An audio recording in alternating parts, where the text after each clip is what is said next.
You know when you hear a story so absurd, so shocking, that it seems like something made up? Well, today I want to tell you one of those. And I swear, the more you understand what really happened, the more chilling it becomes.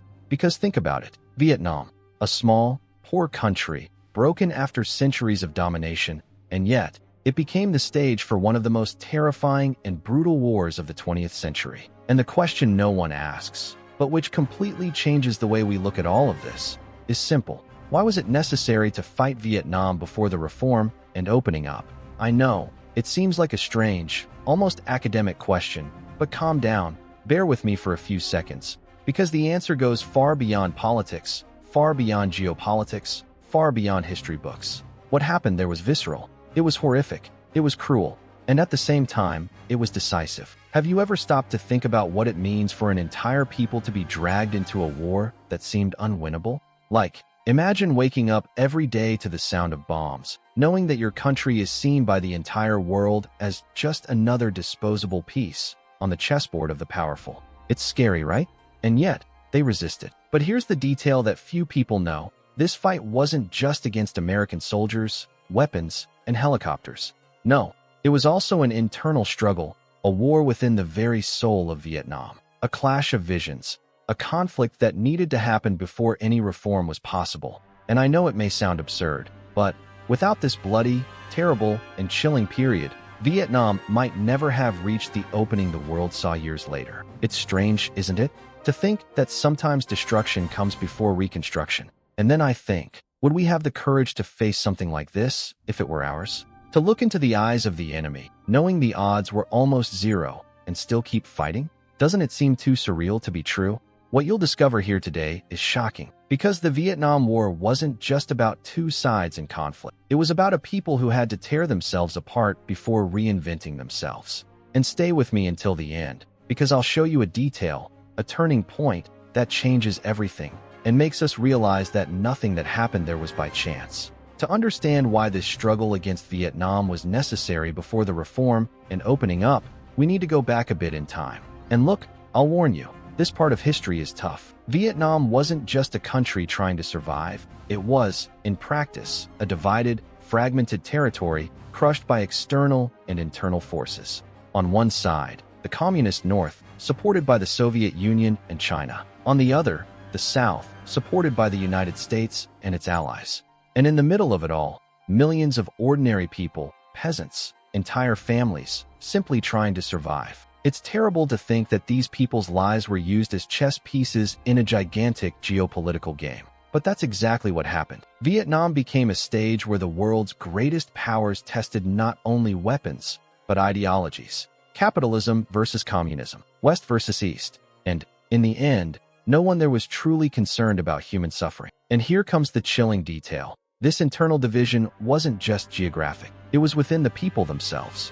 Imagine growing up in a village where part of your family believes in one side, and the other part believes in the opposite. This isn't just war. This is a psychological, emotional, and social rupture. It's a country being broken from the inside out. And this is precisely where the answer to the initial question begins. Why fight Vietnam before reform and opening up? Because there was no way to build anything new on cracked ground, full of hatred, distrust, and bloodshed. Before opening its doors to the world, the country had to face its own ghosts. It had to go through the shock, the absurdity of war, to then have the chance to reinvent itself. And look how curious. The first lesson we learn from this is brutal, but real. Sometimes, a people needs to be torn apart to understand what unity truly means.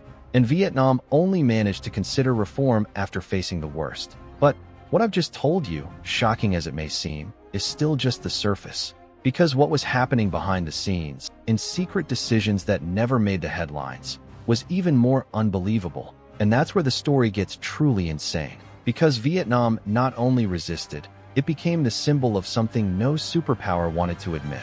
But that's just the tip of the iceberg.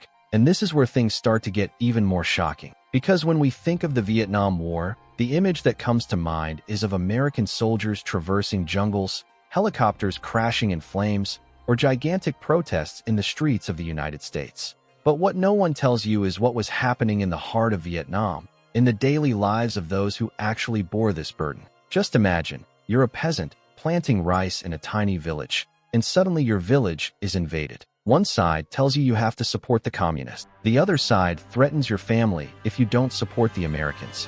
What choice would you make? There's no good choice, you know? It's the kind of situation where any path seems horrible. And it was in this absurd environment that something was born that completely changed the war. The idea that Vietnam wasn't just fighting foreign soldiers, it was fighting the very logic of world domination. It was as if Vietnam was shouting to the entire planet, "We are not just your battlefield, we are a people." And that was chilling. To give you an idea, while the United States had cutting-edge technology, supersonic planes, and bombs capable of devastating entire cities, Vietnam responded with hand-dug tunnels, improvised booby traps, and almost suicidal resistance. It's unbelievable to think that, often, a 12-year-old child knew the jungle terrain better than a foreign general. And in the end, this asymmetry became their most powerful weapon. It's strange, isn't it? We tend to believe that wars are won with more money, more weapons, more soldiers.